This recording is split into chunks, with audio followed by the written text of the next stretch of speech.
What do NFL players do when they want to unwind? Do they go fishing? Maybe skiing? Maybe they even like to head to Las Vegas and gamble? Well, in Minnesota, they cram a houseboat with 100 women who have a link tree in their Instagram bio. In 2005, the Minnesota Vikings had a scandal where a party of their players was accused of throwing a party where they flew women in from other states just to do whatever they wanted at the party. Allegedly, it got so out of hand, cops were called and found 100 people on 2 houseboats.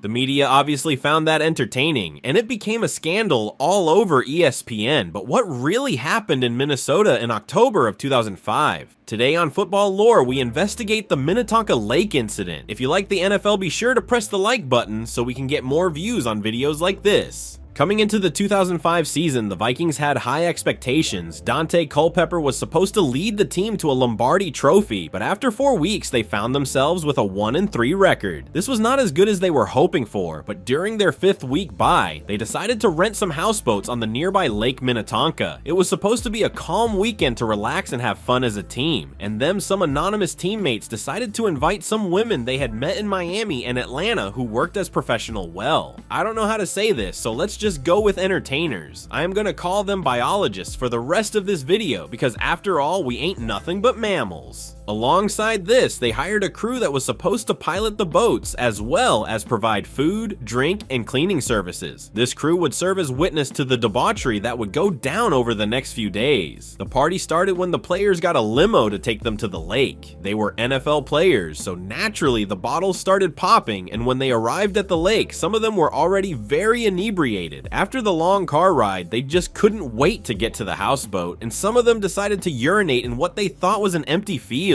The only problem was, it was some old lady's front yard, and when she saw 6 giant men at the end of her driveway peeing, she didn't know what to do, so she called the police. The police, naturally not used to reports of 6 men over the height of 6'6" peeing in yards, obviously came to investigate, but they were a ways away at this point. By the time they got there, the team had boarded the chartered cruise where the people proceeded to do what they had come to do, party. The crew had to witness as the team proceeded to do acts with these biologists. I am literally not allowed to explain on YouTube. Let's just say there were literally lawyers involved over what the crew was exposed to, with several of the biologists and players on board. It is important to note there were no illegal drugs on board, and this is something even the lawyers for the crew agreed to. The alcohol was definitely flowing, and this has to have been a factor in some of their wild decision making. The crew reportedly witnessed every act you can imagine, and also had to clean up jelly, wipes, and wrappers for objects brought especially for the occasion. This combined with the other call caused police to investigate exactly what was going on, and the following is their findings alongside what has come out over the years about who was involved and what exactly occurred that night on the boat.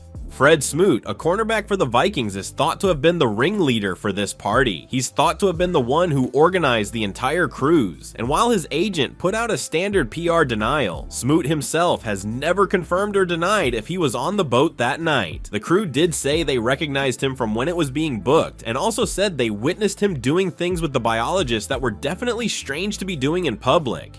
Lance Johnstone, who was a defensive end, was the one who kept the liquor flowing for everyone with his specialty sauce. He had picked out specialty liquors with the cruise staff and had even gone as far as to use his credit card as the down payment. This is very generous because I can't imagine how much players spend in a single night on drinks on a night like this. The only problem is, it also totally ties you back to anything that goes wrong, or if damages are caused, you kind of put yourself on the hook for anything your drunk superhuman friends did. WILDEST Moore is a running back who was engaged at the time of the party and claims that absolutely nothing happened that night. When he was asked specifically about the biologists who attended, he said, and I quote, "Biology? What are you talking about? Is that what people are saying? Man, that is crazy. Come on, man. Look, I'm engaged. So none of that. Think about that. It could put me in trouble." Which is a crazy thing to say when someone asks about allegations of you throwing a crazy biology party on a boat. Corin Robinson, a receiver, told the media he was upset that he had been tied to the incident. He claimed he was not on the boat at all and was not sure how his name got tied up into this mess. Bryant McKinney, who played on the offensive line, allegedly did biology on the bar with a biologist, and later someone was studying biology with him and 3 others on a deck outside. When he was asked about this in 2013, he referred to it as running the okra patch, which when I put into Urban Dictionary means exactly what he was accused of. Obviously, word of this eventually eventually got back to the owner of the Vikings, Ziggy Wilf, who is a multi-billionaire real estate developer alongside the owner of the team. He replied to the story by saying, "Lack of discipline will no longer be tolerated at any level. The events of the past week are unacceptable. If there was any sense that we would look the other way regarding this type of behavior, I want to make it extremely clear that this behavior will never be tolerated again."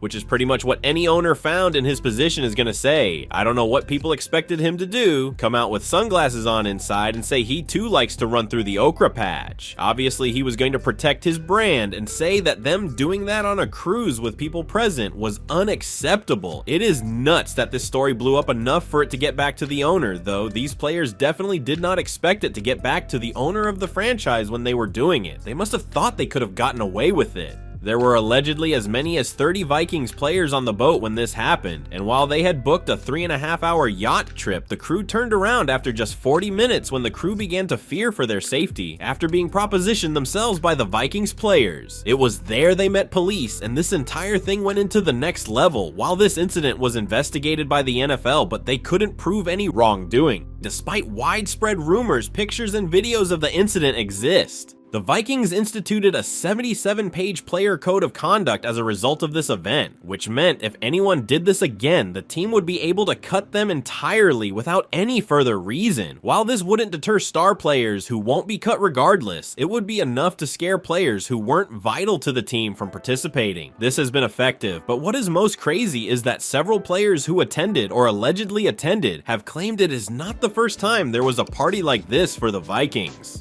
Meaning somewhere out there is a cruise ship crew on the lake who has an absolutely insane story about what they saw when the Vikings were in town but kept their mouths shut. When the police investigation was all finished, 4 of the players involved directly in doing things in front of the crew were charged with misdemeanors. They didn't have to serve any jail time, and most were able to get out of the charges altogether with the help of a good lawyer and lack of witnesses outside of the cabin crew. The list of players alleged to have been involved has never been fully released, but over the years the list has come to contain Dante Culpepper, the starting quarterback, Fred Smoot, Welde Moore, defensive tackle Pat Williams, wide receiver Nate Burleson, cornerback Ralph Brown, tight end Jermaine Wiggins, wide receiver Troy Williamson, receiver Travis Taylor, defensive tackle Kevin Williams, running back Mo Williams, and safety Willie Offord. This list has either directly denied their involvement, said a joke to confirm it, or just has kept their mouth shut.